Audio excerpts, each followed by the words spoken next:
Hello, good people of YouTube, Mountbatten here, and today I have another replay sent in from Daniel. Like I've said before, I do feature replays on this channel. If you guys want to send in a replay, feel free to. You can send it to SealordMountbatten@gmail.com. It's down below in the description. And Daniel's been featured in the last 3 replay videos because he is the only one sending me in replays.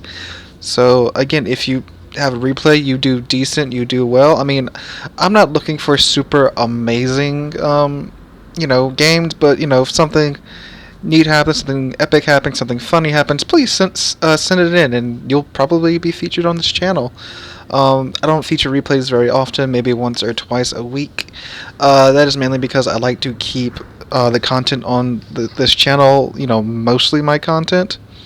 But I will feature a replay every now and then, just so you guys can have another way of interacting with me, and getting some of you guys' stuff up on the channel. So anyway, Daniel is in the Tier 8 German battleship Bismarck. This is, of course, as for those of you that don't know, this is one of my favorite ships in the game. I love this thing. The Bismarck is an excellent brawler. She has, of course, German secondaries.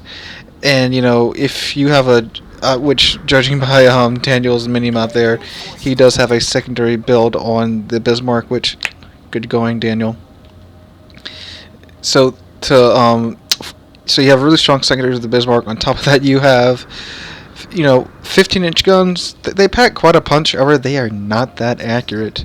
Good old German dispersion does plague the Bismarck, and Bismarck is even though it has a really wonky dispersion, Bismarck is just one of those ships that even if I get up tiered in it, I don't feel worried or concerned because it's a Bismarck.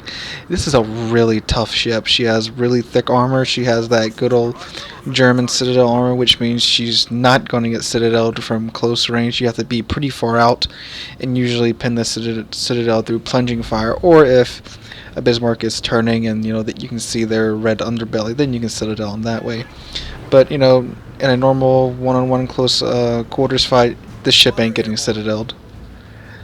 So Daniel has gone to the C cap on this map, which the C cap is always an interesting cap, because the two teams usually come up to this corner here like Daniel's doing, usually stare at each other till someone decides to go ahead and push. Now in front of him he's got a Republic, and there's probably a bunch of other cruisers and destroyers all huddled up against that corner of the island right in front of him, because that's usually what happens on this map. And he just got radared, so they know where he is, but he doesn't really know where they are. There's also a Hipper in front of him, and his team's kind of I'm going to take over the camera now. His team's kind of playing the wide game, which I don't know about doing that this early in the game. However, they do have him. Oh, look, a Lo Yang. Oh wow, that lag though. Yeah, that's just a replay bug. I mean, Daniel, playing with this kind of lag, hats off to you, dude. Oh, he's got some torps coming in. He's spotted another ship. What's going on behind him? I wonder what the other ship he spotted was. Let's see. Can he torpedo beat his way out of the situation? Doesn't look like it, but oh, he might. Nope. He's gonna meet one. Another thing about the Bismarck, does not have that good of torpedo protection. None of the German line really does. Oh, he sinks the lag destroyer right there.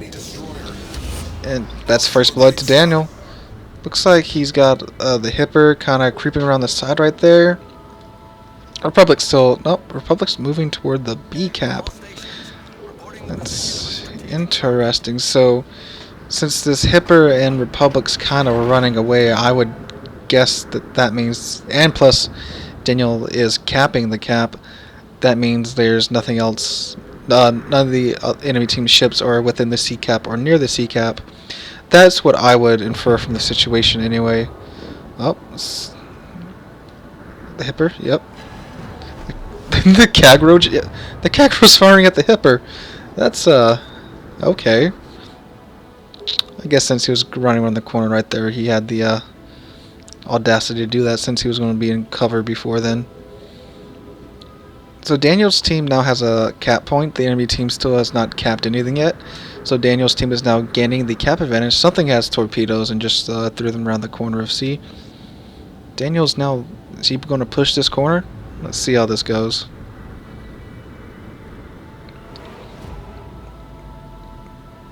So, whatever just fired its torps, you know, obviously its torps are reloading. If it's the, no, the other enemy destroyer was just spotted by A, so Daniel's clear for the destroyer, so that means it's just a cruiser, which the Bismarck is very good at punishing with at close range. You know, these 15-inch guns, they pack quite the punch and throw the really amazing secondaries on top of that. That's a recipe for some spicy cruisers. By spicy, I mean on fire and burning to death. Yep, sure enough. There is, it's a Zao. Well within Daniel's secondary range, too. Woo, man. Daniel, dude, you must have had some real lag. Oh, he Citadel the Zao, 11k, while he was angled, too. Look at that. Now Zao's showing more of his broadside. Daniel's opening up so his secondaries can get involved. I do apologize for this jerking. I'm pretty sure this is a replay bug. So, I'm sorry, but nothing I can do about it. Smoothed up now. Let's see, can he... Looks like he... is he going to delete him? Ah, no. Nope, he did take a nice chunk of his health out. And the friendly Zao sinks the enemy Zao. Alright, so pretty good start for Daniel. He is a tier 8 and a tier 10 game, by the way, if you haven't been able to tell yet. He's doing... is that the hipper? Oh, see... Wow. Oh, come on, get him. That's alright. His secondaries are about to set him on fire. And he's about to get torpedoed. He's done. He is so done. Yep. Kagero got him. Torpedoes to starboard. Is it Kagero? Oh. Okay, Kagero's fine. Wow, just call it two tier 10 cruisers with their pants down. It's a really nice start so far. He's already got a ship sunk, a Citadel. 25k, not a whole lot by tier 8 standards, but certainly not bad for being a tier 8 in a tier 10 game. Looks like Daniel's going to go through the smoke laid by the destroyer and push into B. Yeah, yes. Looks like it's going to be a little bit of a brawl in B. You got, no, not really. Well, I don't know. Looks like some of the enemy ships from A are heading that way. So it might about to be a little bit of a party in B, or at least in A. Because it looks like most of the enemy team went A, and just, I think it was like, what, 4 ships went to C? It's usually what happens on this map. One side, lemon trains either C or A, and the stragglers that decide to go to the other cap get kind of ruffle stomped. Which kind of looks like what happened here. Luckily luckily for the enemy team, that their tier 10 over here, the Republic, managed to Roadrunner back over to the A cap, since the Republic can use speed boost and is a rather fast battleship, but looks like he's on fire or burning to death right now. Also, you might have noticed the HUD, it's normal size. I'm recording in 1440p, and you can actually see the HUD. It's amazing. And I love that they finally introduced this. Oh, look at that. Is that a Minotaur with his broadside exposed to... Oh, goodbye, Minotaur. Yep, 1 Citadel, 13k. Come on. 2 Citadels. Wow. He just did like 30k damage to that Minotaur. Pops his Hydro. Unfortunately, the minute... Oh, nope, there he is. He's detected. Look at that. Oh. Man, Daniel, I wish I got some of this luck. Yep, the friendly Montana went ahead and slapped that Minotaur back to the age of sail. Looks like Daniel's preparing to broadside yet another cruiser.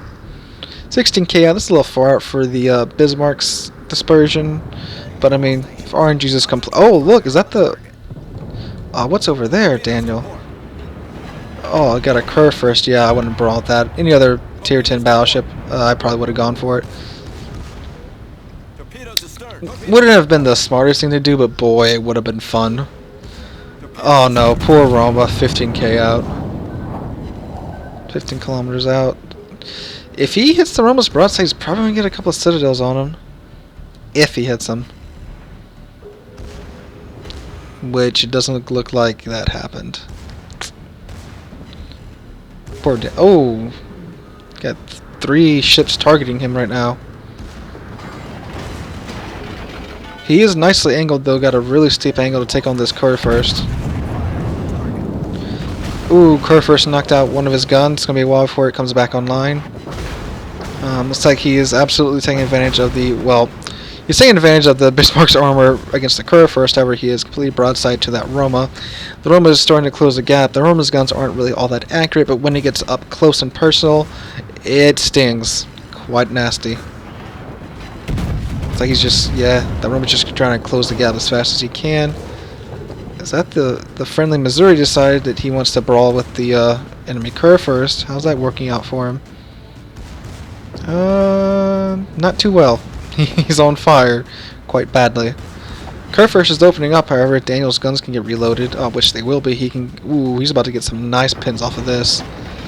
Oh yeah, that's really nice that Kerr first turrets turned the wrong way too.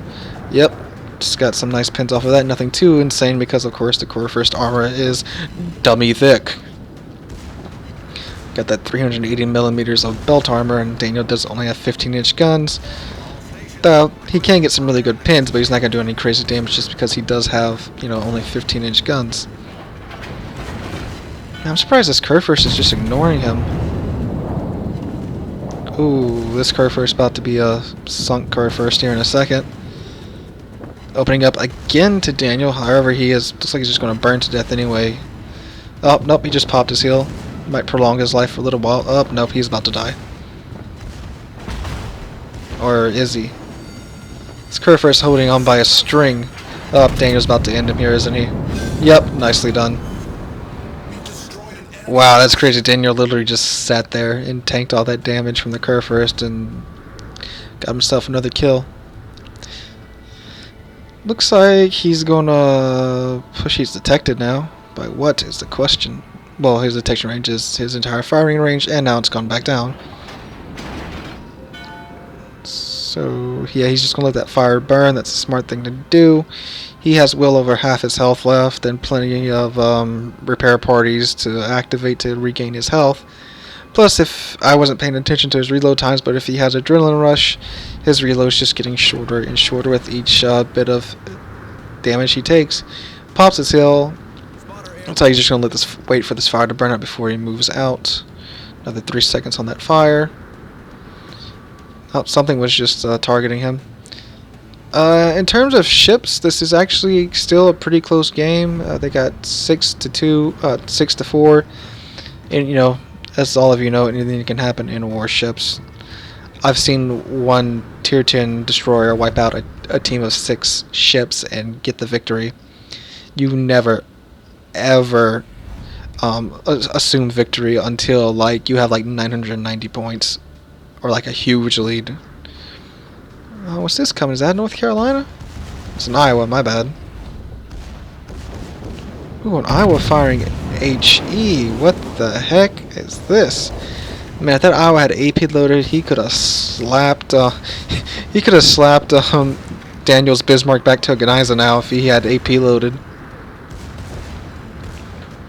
Again, I think Daniel may be showing a little bit too much side right here. Depends on what. Let's see how this works out for him. No, I think he's. I don't know. Iowa's got really nasty. Is he firing HE again? What is this Iowa?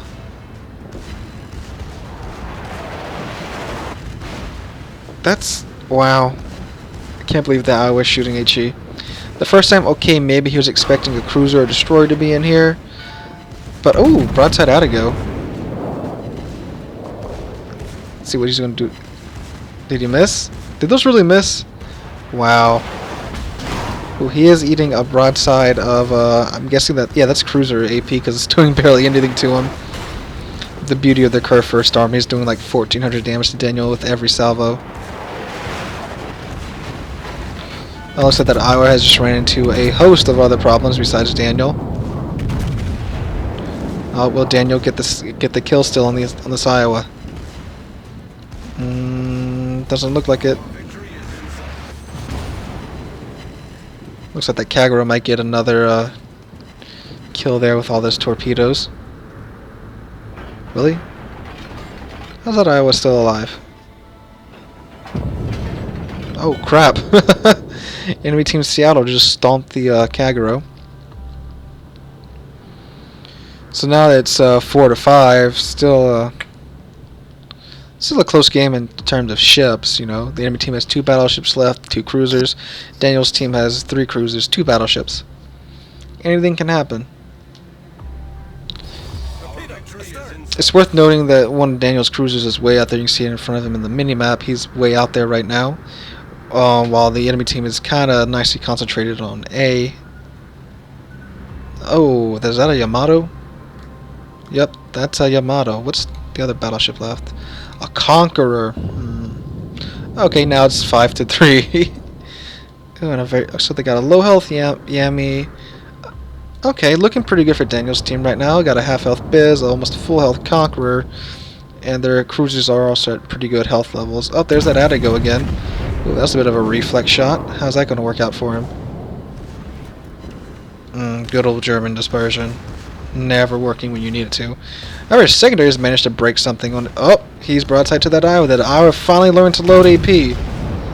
Yes, and it barely did anything to Daniel's health. I would be so mad if I was at Iowa right now. There is this Yami coming around the corner, broadside on to Daniel. What the heck, Yami? You should know better than this. Goodbye, Yami. Ooh! Gets a nice hit on Daniel, though.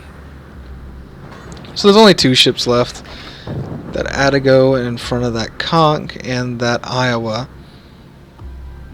And now that he has a P... Oh, he's actually pretty good damage there. Oh, let's see. Is Daniel going to get this kill still? Yup, sure is. And they win. Huh. Nicely done there, Daniel. You spent most of the game with your stern face toward the enemy, but that was a pretty neat little game. And what was up with those enemy ships? They're just like, oh, it's a Bismarck. Let me show up my broadside. But yeah, that's a nice little game there, Daniel. Nicely done. So again, if you have a replay you want to be sent in for it to be featured on the channel, just send it to SealordMountbatten@gmail.com. The link for my email is in the description below. And let me just say this real quick. I'm sorry that this video is coming out a bit later in the day. I just got backed up with stuff from my internship and my social life. So I wasn't able to record last night. I'm now just recording this after getting home from work. And you guys, we are almost to 400 subscribers. Last time I checked, we were only 10 subscribers away. So if you're watching this, please hit that subscribe button. Get us to 400. And wow, I mean, we went from 300.